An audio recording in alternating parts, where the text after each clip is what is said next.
ang awa ng Diyos sa Israel. Ang tanong ko ngayon, itinakwil na ba ng Diyos ang mga taong pinili niya? Aba hindi. Ako mismo ay isang Israelita, mula sa lahi ni Abraham at kabilang sa lahi ni Benjamin. Hindi itinakwil ng Diyos ang kanyang mga mamamayan na sa simula pa'y pinili na niya. Hindi niyo ba natatandaan ang sinasabi sa kasulatan nang ireklamo ni Propeta Elias sa Diyos ang mga Israelita? Ang sabi ni Elias, Panginoon, pinatay po nila ang inyong mga propeta at winasak ang inyong mga altar. Ako na lang po ang natitira at gusto pa nila akong patayin. Pero ano ang isinagot sa kanya ng Diyos? Nagtira ako ng 7,000 Israelitang hindi sumasamba sa Diyos-Diyosang si Baal. Ganyan din ngayon. May mga natitira pang mga Israelita na tapat sa Diyos na pinili niya dahil sa kanyang biyaya. Ngayon, kung ang pagkapili sa kanila ay dahil sa kaniyang biyaya, hindi na ito nakasalalay sa kanilang mabubuting gawa.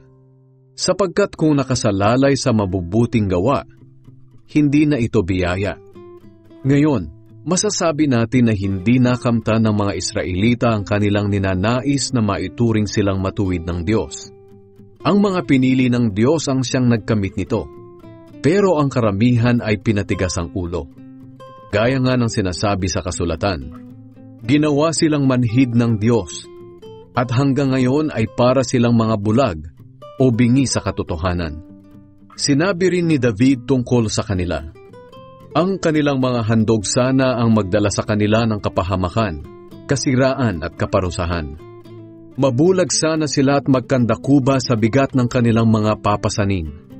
Natisod ang mga Hudyo dahil hindi sila sumampalataya kay Kristo. Ibig bang sabihin, tuluyan na silang mapapahamak? Hindi. Pero dahil sa paglabag nila, nabigyan ang pagkakataon ng mga hindi Hudyo na maligtas. At dahil dito, maiinggit ang mga Hudyo. Ngayon, kung ang paglabag at pagkabigong ito ng mga Hudyo ay nagdulot ng malaking pagpapala sa mga hindi Hudyo sa buong mundo, gaano pa kaya kalaki ang pagpapalang maidudulot kung makumpleto na ang buong bilang ng mga Hudyo na sasampalataya kay Kristo?